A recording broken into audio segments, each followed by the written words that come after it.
Pier buddies, welcome back to Sangavi talks. இன்றைக்கி நம்ம சேனலில் இப்போ புதுசாக ரிலீஸ் ஆகிருக்க ஒரு தாய் பிஎல் சீரிஸ் வாய்ஸோடு தான் பார்க்க போகிறோம். இது ஆக்சுவலாக ஒரு டைம் ட்ராவல் சீரீஸ். இந்த ட்ராமாவோட ஆக்டர்ஸ் ஆகஸ்ட் லைங். இந்த ட்ராமா ரொம்பவே இன்ட்ரெஸ்டிங்காக இருந்துச்சு. வீடியோக்குள்ளே போகிறதுக்கு முன்னாடி நீங்கள் இன்னும் சங்கவி டாக்ஸை சப்ஸ்கிரைப் பண்ணலன்னா சப்ஸ்கிரைப் பண்ணி பெல் ஐக்கானை கிளிக் பண்ணிடுங்க. கூடவே இந்த வீடியோவுக்கு லைக் பண்ணிவிட்டு ஹைப்பும் பண்ணிடுங்க. அப்போ தான் இந்த வீடியோ நிறைய பேருக்கு ரெக்கமெண்ட் ஆகும். ட்ராமாவோட ஸ்டார்டிங்கில் அயோத்தியா காலகட்டத்தில் காட்டுறாங்க. அப்போ 2 பேர் படகுல வந்துட்டுருக்க அவங்கள அந்த கரையோரம் நின்று ஒரு வில்லனாட்ட பார்த்துட்ருக்கான். அப்புறம் விசா அந்த மாதிரி ஏதோ ஒரு பேர் சொல்லிட்டு அந்த படகுல வந்துட்டு இருக்கவங்கள பார்த்து அவன் சுட அந்த படகுல இருக்க ஒருத்தர் அதை பார்த்துறான். அவன் பேர் காவ். ஸோ காவ் அதை பார்த்தோன்னே டக்குன்னு இன்னொருத்தனையும் பிடிச்சி தண்ணியில் குதிச்சிடுறாங்க அந்த குண்டு படாமல் இருக்கிறதுக்காக. ஸோ இவங்க 2 பேரும் இப்போ தண்ணியில் விழுந்துட்டாங்களா. அதில் காவ் மட்டும் 2 பேரும் ஃபஸ்ட்டு கை பிடிச்சிட்டு தான் இருக்காங்க. பட் காவ் மட்டும் அப்படியே அந்த கையை தெரியாமல் விட்டுட்டு அப்படியே கீழே மூழ்கிட்டு போகிற மாதிரி காட்டி தான் இந்த ட்ராமாவை ஸ்டார்ட் பண்ணுறாங்க.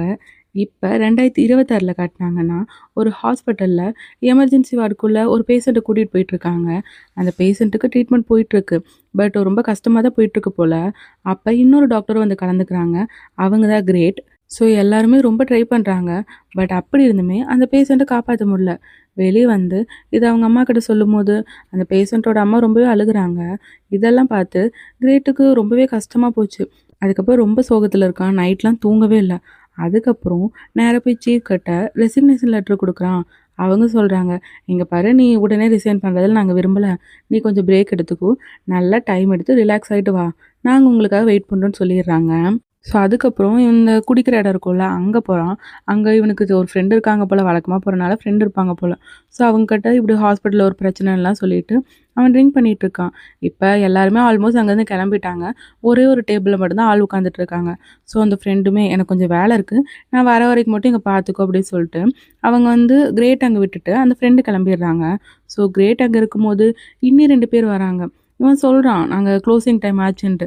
பட் அந்த ஆளுங்க எனக்கு அதை பற்றிலாம் அக்கறை இல்லைன்னு சொல்லிட்டு அந்த ஒரே ஒரு ஆள் மட்டும் சீட்டில் உட்காந்துட்டு இருந்தான்ல, அவங்ககிட்ட போய் சண்டை போடுறாங்க. என்னென்னா, இந்த ஆள் வந்து ஜோசியம் பார்த்து சொல்லியிருப்பான் போல் இப்போ வந்து அந்த 2 பேரோட பாஸுக்கு. அதனால் அந்த பாஸுக்கு வந்து அவங்க ஒரு ஏலம் எடுத்திருப்பாங்க. அதில் வந்து தோற்று போயிட்டாங்க போல். ஸோ அதுக்கு காரணம் நீங்கள் ஜோசியம் பார்த்தது அந்த மாதிரி சொல்ல அந்த ஆள் சொல்கிறான், அது உங்கள் பாஸோட விதின்ட்டு. பட் அந்த ஆளுங்க வந்து இந்த ஜோசியம் பார்த்தவங்க கூட சண்டை போட்டுட்ருக்க. அப்போ கிரேட் வந்து அவங்கள தடுத்து அவங்க கூட சண்டை போட்டு எப்படியும் அந்த ஆளுங்களை ஓட விட்டுறான். அதுக்கப்புறம் இப்போ இந்த ஜோசியக்காரன் இருக்கான்ல, அவனோட ஒரு கார்டு கீழே வந்திருக்கும். அதை கிரேட் எடுத்து கொடுக்க அந்த ஜோசியக்காரன் அதை பார்த்து ஷாக் ஆகிட்டான். நான் வந்து இது மாதிரி நல்லா ரீட்லாம் பண்ணுவேன், நீங்கள் என்கிட்ட ஜோசியம் பார்க்குறீங்களான்னு கேட்க எனக்கு அதெல்லாம் நம்பிக்கை இல்லைன்ட்டு கிரேட் சொல்லிட்டான். பட் அந்த ஜோசியக்காரனும் இப்போ கிரேட் எடுத்து கொடுத்த கார்டை காட்ட அதில் இறப்புன்னு எழுதியிருக்கு. அப்போ அவன் பார்க்குறான், ஓ அப்போனா நான் இறந்துருவேன்னு சொல்கிறீங்களா அந்த மாதிரி பார்க்க. அப்போ இந்த ஜோசியக்காரன் சொல்கிறான், இல்லை, இதோட மீனிங் வந்து உங்கள் விதி இப்போ மாறப்போகுது, சந்திப்பு பிரிவு, அதுதான் இதோட மீனிங்னு சொல்கிறான். உங்கள் விதியே இன்னும் கொஞ்ச நாளில் கம்ப்ளீட்டாக சேஞ்ச் ஆக போகுதுங்கிற மாதிரி இப்போ இந்த ஆள் சொல்ல கிரேட் அப்படியே அதிர்ச்சியாக பார்த்துட்ருக்கான். இப்போ அடுத்த சீனில் அவங்க பாட்டியை பார்க்க போகிறான். அவங்க பாட்டியும் வேலைக்கு போகலையா, சரி சரி பிரேக் எடுத்துக்கிறது நல்லதான்னு சொல்லிட்டு பேசிகிட்டு இருக்காங்க. அப்போ அவங்க பாட்டி கிட்ட ஒரு ரெசிபி புக் இருக்குது, அதில் இருக்க நேம் கொஞ்சம் ஃபன்னியாக இருக்குன்னுலாம் சொல்லிகிட்டு இருக்கா. அவங்க பாட்டி வந்து அவங்களோட அருமை பெருமைலாம் சொல்லிகிட்டு இருக்காங்க, அந்த ரெசிபி க்ரியேட் பண்ணவங்களோட இதெல்லாம். அப்போ இவன் ஃப்ரெண்டை வர சொல்லியிருப்பான் போல், அவங்களும் டாக்டர் தான். ஏன்னா பாட்டி வந்து ஹெல்த் செக்கப்புக்கு கூப்பிட்டா அவங்க வரதில்லை. ஸோ அவன் வீட்டிலே கூட்டிகிட்டு வந்து பாட்டிக்கு செக்கப்லாம் பண்ணிகிட்ருக்கான். இப்போ வந்திருக்க டாக்டர் ஃப்ரெண்டு பேர் ஜேப். ஸோ அவங்க பாட்டி கேட்குறாங்க, என்ன நீங்கள் 2 பேர் லவ் பண்ணுறீங்களான்ட்டு. அவங்களும் இல்லை இல்லைன்னுலாம் சொல்லிடுறாங்க. அதுக்கப்புறம் பாட்டிக்கு செக்கப் முடிச்சுட்டு ஜாலியாக பேசிவிட்டு அந்த ஃப்ரெண்டுமே அங்கேருந்து கிளம்பிடுறாங்க. இப்போ கிரேட்டும் பாட்டியும் ஒரு மடமாட்ட கோவில்லாம் இருக்கும்ல, அங்கே போயிருக்காங்க. ஸோ அங்கே போய் வணங்கிட்டு இருக்க அப்போது ஒரு பட்டாம்பூச்சி போகிறதே அவன் பார்க்குறான். அது பார்க்குறக்கே எனக்கு கொஞ்சம் டிஃப்ரெண்ட்டாக இருக்குது. ஸோ அந்த பட்டாம்பூச்சி போன திசையிலே போனால் அங்கே ஒரு ரூம்குள்ளே தான் அது போகுது. அங்கே போனால் இந்த பழங்கால பொருட்கள்லாம் இருக்கும்ல, அந்த மாதிரி நிறையா பொருட்கள் இருக்குது. அந்த பட்டாம்பூச்சி ஒரு இடத்துலலாம் உட்காந்துட்டு போகுது. ஸோ அங்கே போய் அப்படியே பார்த்துட்ருக்க அந்த இடத்துல ஒரு புக் இருக்குது. அதை பார்க்கும்போது இவனுக்கு கொஞ்சம் டிஃப்ரெண்ட்டாக தான் இருக்குது. பட் அதுக்குள்ளே இவனுக்கு ஒரு கால் வர இவன் கிளம்பிடலாம். பட் அந்த புக்கை ஒரு மாதிரி டிஃப்ரெண்ட்டாக தான் நம்மளுக்கு காட்டுறாங்க. அப்படியே அந்த பட்டாம்பூச்சி அங்கேருந்து போகிற மாதிரி காட்டிட்டு இப்போ அந்த அயோத்தியா காலகட்டத்தில் காட்டுறாங்க. அங்கே வந்து ஒரு சின்ன பையன் இருக்கான். அந்த காலத்துலலாம் லார்ட் அந்த மாதிரி பெரிய ஆளுங்கள்லாம் இருப்பாங்கல்ல, அப்படி ஒருத்தங்க தான் இப்போ ஒரு சின்ன பையன்கிட்ட பேசிகிட்டு இருக்காங்க.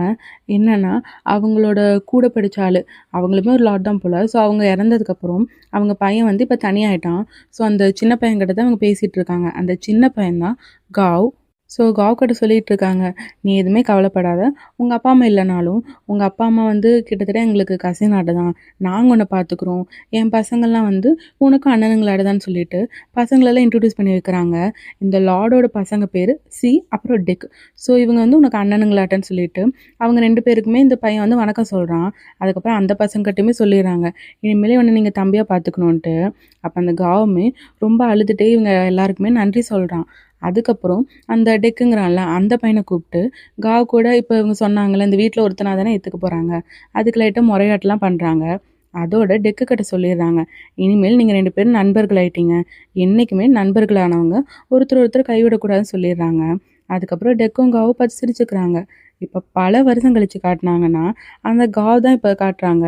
பட் மொதல்ல எப்படி பாவமா இருந்தான். பட் இப்போ ரொம்ப ரூடா இருக்க ஆளாட்ட தான் தெரியுறான். நேரா இந்த சேவல்லாம் சண்டைக்கு விடுவாங்கல்ல, அந்த மாரி இடத்துக்கு தான் போறான். ஸோ அந்த மாரி இது பண்ணாலே நெறைய பிரச்சனைலாம் வரும்ல. நெறைய பேர் அங்க வம்பு பண்றக்கு ஆளுங்க இருப்பாங்க. ஸோ அப்படி அவன் அங்க சண்டை போட்டுட்ருக்க, அந்த இடத்துக்கு டெக் வந்துடுறான்.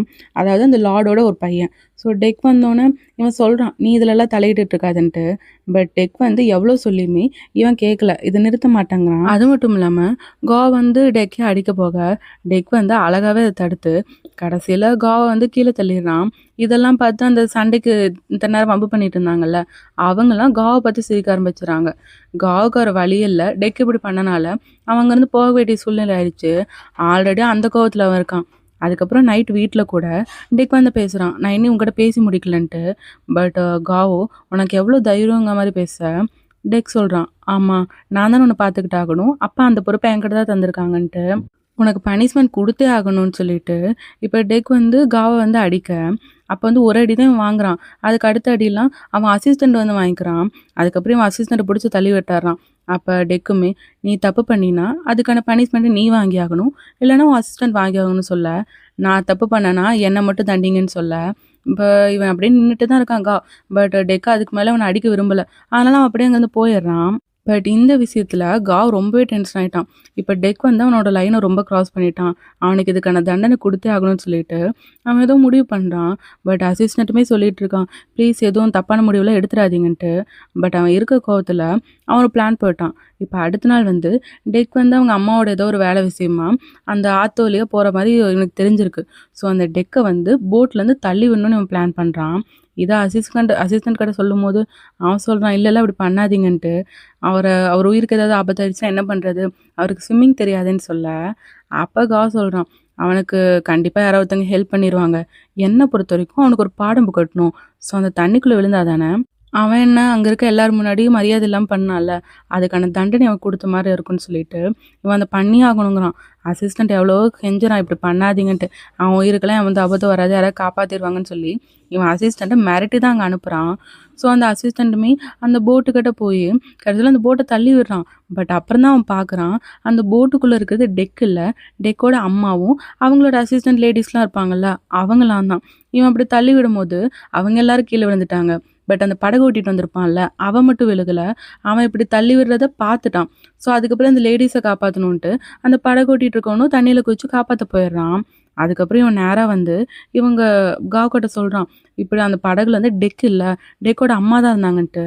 அத கேட்டு பயங்கரமா ஷாக் ஆயிட்டான். இப்ப அந்த லேடீஸ்லாம் இருந்தாங்கல்ல, அவங்க எல்லாருமே காப்பாத்தி கரைக்கு கூட்டிட்டு வந்துட்டாங்க. பட் நோய் அந்த அப்படிங்கிற ஒரு பொண்ணு மட்டுமே அங்கருந்து காணாம போயிருக்காங்க. எவ்வளோ தேடியுமே கிடைக்கல. இனிமே அந்த தேடிட்டு தான் இருக்காங்க. ஸோ வீட்டுக்கு வந்தோனே இத பத்தி பேசிட்டு இருக்க, அவங்க இறந்திருப்பாங்களோன்னு சந்தேகம் வருது. பட் இறந்திருப்பாங்கன்ட்டு இல்லைல்ல. கண்டிப்பா ஏதோ ஒரு கரையோரம் ஒதுங்கி கூட இருக்கலாம்ல. அப்படின்னு இவங்க பேசிட்டு இருக்க, அப்ப அங்க இருக்க ஒர்க்கர் லேடி அவங்க பேரு பிரிக். அவங்களுமே அழுதுட்டு இருக்காங்க. ஏன்னா நோய் வந்து அவங்க கூட வேலை செய்றவங்க தானே. ஸோ அவங்களுக்கு என்ன ஆச்சுன்னு அவங்க அழுதுட்டு இருக்க, அழாதன்ட்டு இந்த லார்ட்லாம் சமாதானப்படுத்திட்டு இருக்காங்க. அப்பதான் அந்த படகு ஓட்டிட்டு வந்தவன் சொல்றான், "இது வந்து எதேர்ச்சியா நடந்ததில்ல. ஒருத்தவங்க வேணும்னே நம்ம படக தள்ளி விட்டுருக்காங்கன்ட்டு." அத கேட்டு எல்லாருமே ஷாக் ஆயிட்டாங்க. இன்னொரு பக்கம் காவோட அசிஸ்டன்ட் அவன்கிட்ட நின்னு அழுதுட்டு இருக்கான். அவன் ரொம்பவே பயந்துட்டான். இப்ப என்ன பண்றது? கண்டுபிடிச்சுட்டாங்கன்னா என்ன பண்றதுன்ட்டு. பட் என்னமோ இவனுக்கு சம்மந்தம் இல்லாம பேசுறான். "அப்படியே கண்டுபிடிச்சாலும் நீ தானே தள்ளி விட்ட. எனக்கும் அதுக்கெல்லாம் சம்மந்தம் இல்லங்கிற" மாரி இவன் சொல்லிட்டு இருக்க. அப்ப அந்த இடத்துக்கு டெக் வந்துடுறான். "அம்மா இங்க என்ன பண்றேன்னு?" கேட்க, சொல்றான், "இல்ல, அந்த போட்ட தள்ளி விட்டாங்கல்ல, அவங்க யாருன்னு கண்டுபிடிக்க வந்தேன்னு சொல்ல, நான் அந்த போட்ட தள்ளி விட்ட விஷயத்த உன்கிட்ட சொல்லவே இல்லையேன்னு" தான் டெக் கேட்குறான். பட் "இல்ல வேலைக்காரங்களா பேசிட்டு இருந்தாங்க. அது மூலமா கேட்டேங்கிற" மாரி அவன் சமாளிக்க, அங்கே பார்த்தாங்கன்னா அந்த அசிஸ்டண்ட்டை ஃபுல்லாக நனைஞ்சிருக்கான், கால்லாம் சேராக இருக்குது. அது இன்னொரு அசிஸ்டன்ட் பார்த்து கேட்குறான், நீ ஏன் இப்படி நனைஞ்சு போய் நின்றுட்டுருக்கன்ட்டு. ஸோ இவங்க வந்து கண்டுபிடிச்சிட்டாங்க. அதுக்கப்புறம் அந்த அசிஸ்டண்ட்டுக்கு பனிஷ்மெண்ட் கொடுத்துட்ருக்காங்க. அதுவும் காவ் பேசுகிறத டெக் கேட்டிருப்பான் போல். அந்த ப்ரிக்குன்னு சொன்னாங்களே ஒர்க் பண்ணுற லேடி, அவங்க தான் இப்போ அடிச்சிட்ருக்காங்க. அப்போ காவ் சொல்கிறான், நான் அதை பண்ணல, அப்படியே என்னோட அசிஸ்டன்ட் பண்ணியிருந்தாலும் நான் அவனுக்கு ஒன்றும் ஆர்டர் கொடுக்கலன்னு சொல்ல. இவங்களா கேட்குறாங்க, இவன் ஆர்டர் கொடுக்காம அவன் எப்படி செய்வாங்கிற மாதிரி. இதில் ப்ரிக் அடிச்சிட்டு இருக்கும்போது இவன் ப்ரிக்கை வேற மிரட்டி நிறுத்த சொல்கிறான். அப்போ அந்த ஜம்பா, அதாவது டெக்கோட அம்மா சொல்கிறாங்க, உன்னால் இப்போ ஒருத்தங்க மிஸ் ஆயிருக்காங்கன்ட்டு. அப்போ அந்த ப்ரிக்கு மறுபடியும் கோவத்தில் அடிக்க போக இவன் வந்து அந்த ப்ரிக்கை மிரட்டி உட்கார வச்சிட்றான். அப்போ அந்த ப்ரிக் இருக்கிற கோவத்தில் இவனை பிடிச்சி திட்டுறாங்க. இங்கே ஜம்பா, அதாவது டெக்கோட அம்மா வந்து உனக்காக எவ்வளோ பண்ணியிருக்காங்க, உன்னை தான் பையனாட்ட பார்த்துக்கிட்டாங்க, பட் அவங்களே நீ கொலை பண்ண பார்த்துருக்கேன்னு சொல்லிட்டு இவனை பிடிச்சி திட்டிகிட்டு இருக்க. இவன் ஆல்ரெடி கோவத்தில் இருக்கவன் அவங்கள போட்டு அடிச்சிடுறான். அதோட அவன் அசிஸ்டண்ட்டையும் பிடிச்சி அங்கேருந்து இழுத்துட்டு போக டெக் எவ்வளோ சொல்கிறான் நில்லு நில்லுன்ட்டு. ஆனால் டெக் பேசுகிறத மதிக்காமல் அவன் அங்கேருந்து போயிடுறான். அப்போ அந்த லார்டுமே என்ன சொல்கிறாங்கன்னா, நம்ம அவனை ப்ரூஃப் இல்லாமல் சந்தேகப்பட வேணாம் தான் சொல்கிறாங்க. அப்போ டெக்கோட அம்மா, நீங்கள் எப்படி இப்படி சொல்லலாம், அவன் பேசுகிறத டெக்கே கேட்டிருக்கான், அப்போ அவன் என்னை கொலை பண்ணதுக்கப்புறம் தான் நீங்கள் ஏதாவது ஆக்ஷன் எடுப்பீங்களான்னு கேட்க அவங்க கடைசியாக ஒரு முடிவுக்கு வராங்க. டெக் நீ அந்த மந்திரத்தை போடுன்ட்டு ஏதோ மந்திரத்தை போட சொல்கிறாங்க. அதை கேட்டோன்னே டெக்கோட அப்பெல்லாம் ஷாக் ஆயிடுறாங்க. என்னன்னா அந்த மந்திரத்தை போட்டால் இப்போ யாராவது தப்பு பண்ணியிருந்தா தான் அவங்க மாட்டுவாங்க போல். ஸோ அதை பண்ணுறதுக்கு வந்து டெக்குக்கு சுத்தமாக விருப்பம் இல்லை, டெக்கோட அப்பாவுக்கும் தான். பட் டெக் என்ன நினைக்கிறான்னா, அவன் தப்பு பண்ணியிருந்தா தானே இது அவனை அஃபெக்ட் பண்ணும், இல்லைனா ஒன்றும் ஆகாததான்னு சொல்லிட்டு அந்த மந்திரத்தை ஸ்டார்ட் பண்ணுறான். ஸோ இவன் ஸ்டார்ட் பண்ணோன்னா அதுக்கான பாதிப்பு அப்படியே அங்கே காக்கு வர ஆரம்பிச்சிருது. இது தெரிஞ்சோன்னா அவன் ரொம்ப கோவப்படுறான், என் மேலேயே மந்திரத்தை போடுறாங்களான்ட்டு. அவன் அதே கோவத்தில் கத்திட்டு இருக்க அப்படியே அந்த அயோத்தியா காலகட்டத்திலே இடியெல்லாம் இடிக்க ஆரம்பிக்குது. அந்த மந்திரமும் போட்டுட்டு இருக்காங்க. கொஞ்ச நேரத்தில் காக் வந்து நெஞ்செல்லாம் வலிக்க ஆரம்பிச்சிருது. அப்போ அசிஸ்டண்ட்டுமே பயந்து கத்திட்டு இருக்கான். இன்னொரு பக்கம் இப்போ ப்ரெசண்டில் காட்டினாங்கன்னா, கிரேட் வந்து அவன் பாட்டிக்கு ஃபோன் பண்ணி இப்போ வந்துட்டுருக்கேன் அப்போல்லாம் இன்ஃபார்ம் பண்ணிவிட்டு கார் ஓட்டிகிட்டு வந்துட்டுருக்கான். பட் அந்த இடத்துல நிறைய இடி இடிக்க ஆரம்பிக்குது. இப்போ அவன் காரில் வந்துட்டு இருக்கதே காட்டுறாங்க.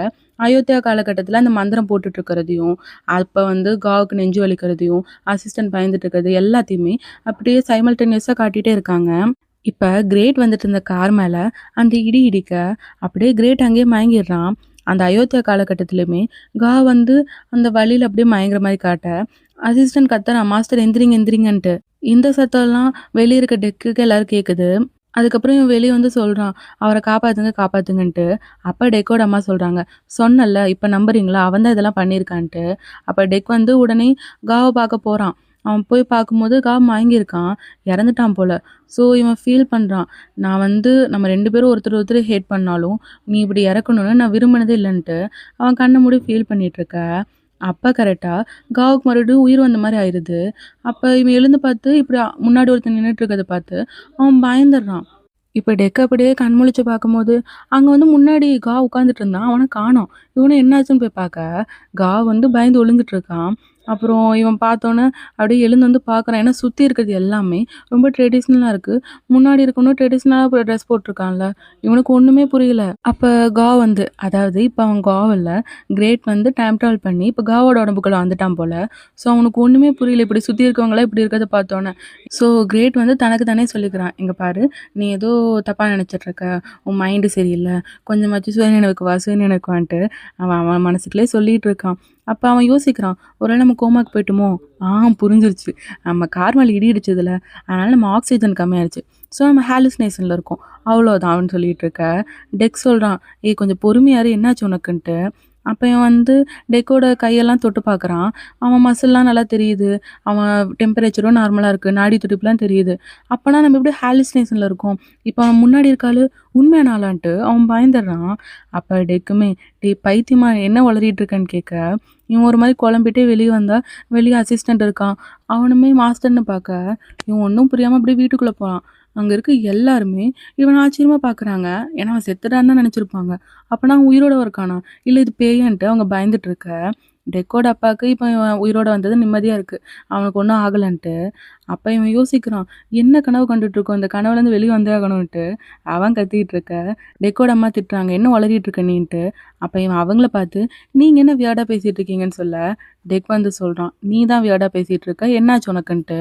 அப்போ அவன் வந்து ஒன்றுமே புரியாமல் அப்படியே திரும்ப அப்போ அங்கே இன்னொருத்தன் வரான். அவன பார்த்தோன்னே, "ஏய் ரிட்" அப்படின்னு சொல்லிட்டு கௌஸ் சிரிக்கிறான். அதாவது கிரேட் சிரிக்கிறான். ஏன்னா, அந்த ரிட்டுங்கிற ஆள் வந்து ஃப்யூச்சர்ல இருந்திருப்பான் போல. ஸோ, அவன் தான் இதுன்னு நெனச்சுட்டு, இவன் சிரிச்சு பார்க்க, அந்த ரிட்டுங்கிற ஆளும் இவன் என்ன சொல்றாங்கிற மாரி தான் பார்த்துட்டு இருக்கான். பட் இவன் அவன பார்த்து சிரிச்சுட்டே நின்னுட்டுருக்க. இந்த எபிசோட் முடியுது. இந்த ட்ராமா எப்படி இருந்துச்சு? இந்த ட்ராமாவ கன்டின்யூ பண்ணலாமா? வேணாமான்னு உங்க தாட்ஸ கமெண்ட்ஸ்ல சொல்லுங்க. எனக்கு இப்ப ஆக்சுவலா வியூஸ் சரியாவே போறதில்ல. நீங்க லைக்கு, ஹைப் பண்ணா தான் அது இனிமே நல்லா எல்லாருக்கும் ரெக்கமெண்ட் ஆகும். ஸோ எல்லாரும் மறக்காம எனக்கு லைக்கும், ஹைப்பும் பண்ணிருங்க. இந்த ட்ராமால வர அடுத்தடுத்து இன்ட்ரெஸ்டிங்கான எபிசோட்ஸ மிஸ் பண்ணாம பார்க்க சங்கவி டாக்ஸை சப்ஸ்கிரைப் பண்ணி பெல் ஐக்கானை கிளிக் பண்ணிருங்க. மீண்டும் அடுத்த வீடியோவில் சந்திப்போம். பாய்.